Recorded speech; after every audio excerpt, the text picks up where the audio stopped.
Alright students, let's begin. Today's topic is Structure of RNA, part of our Foundations for Dairy Technology series. In this session, we will understand this topic step by step. Now, let us move to the next idea. Here we see the central role of RNA, the working genetic molecule. Think of DNA as the permanent master blueprint safely stored in the nucleus. RNA acts as a mobile working copy or messenger. It carries the instructions from DNA to the cellular machinery, which then builds the functional product, the proteins like the enzymes and casein proteins vital in dairy.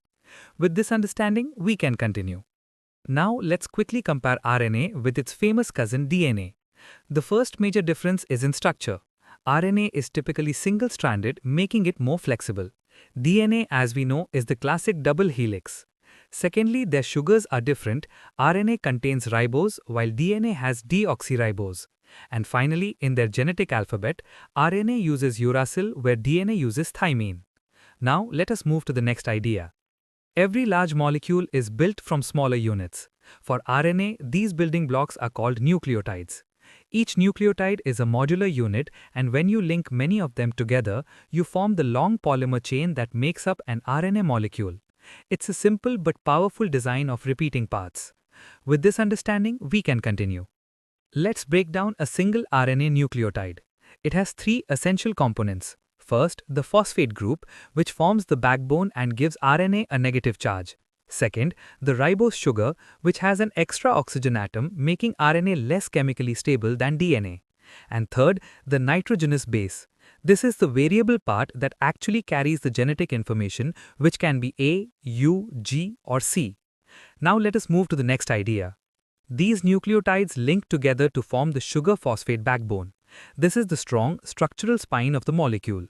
It has a direction. One end is called the 5' end, starting with a phosphate, and the other is the 3' end with the hydroxyl group.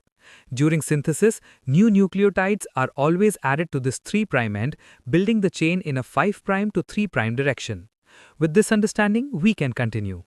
Now, the genetic information is stored in the 4 nitrogenous bases: adenine, uracil, guanine, and cytosine. Adenine and guanine are larger, double-ring structures called purines. Uracil and cytosine are smaller, single-ringed pyrimidines. In base pairing within RNA, A always pairs with U and G always pairs with C.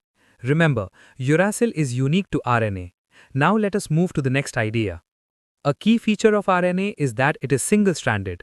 Unlike the rigid double helix of DNA, this single strand is very flexible. It can bend and fold back on itself, forming structures like stems and loops through intra-strand base pairing. This folding is absolutely crucial for RNA to perform its various functions in the cell. With this understanding, we can continue. Not all RNA is the same. We have three major types that work together for protein synthesis. First, messenger RNA or mRNA. It acts as the blueprint, carrying the code from DNA. Second, transfer RNA or tRNA. It's the carrier, bringing specific amino acids. And third, ribosomal RNA or rRNA. It forms the core factory, the ribosome itself, where proteins are made. Now let us move to the next idea. Let's look at mRNA, the messenger, in a bit more detail. It carries a linear code of triplets called codons. The ribosome reads this code from the 5' to the 3' end. It starts translation at a specific start codon, usually AUG, and continues until it reaches a stop codon. So, mRNA is essentially a temporary work order for building a specific protein. With this understanding, we can continue. The other two players are tRNA and rRNA. tRNA has a unique clover-leaf shape. One end carries a specific amino acid and the other end has an anticodon that matches the mRNA codon. rRNA isn't a messenger, it's a structural and catalytic component. It makes up the large and small subunits of the ribosome, providing the platform and the machinery for linking amino acids together. Now let us move to the next idea. So why does all this RNA structure matter, especially in dairy technology? Because precise 3D structure determines function. Correct folding ensures genetic code is read accurately and proteins are synthesized rapidly. In dairy, this means the proper formation of milk proteins like casein and functional enzymes like lactase.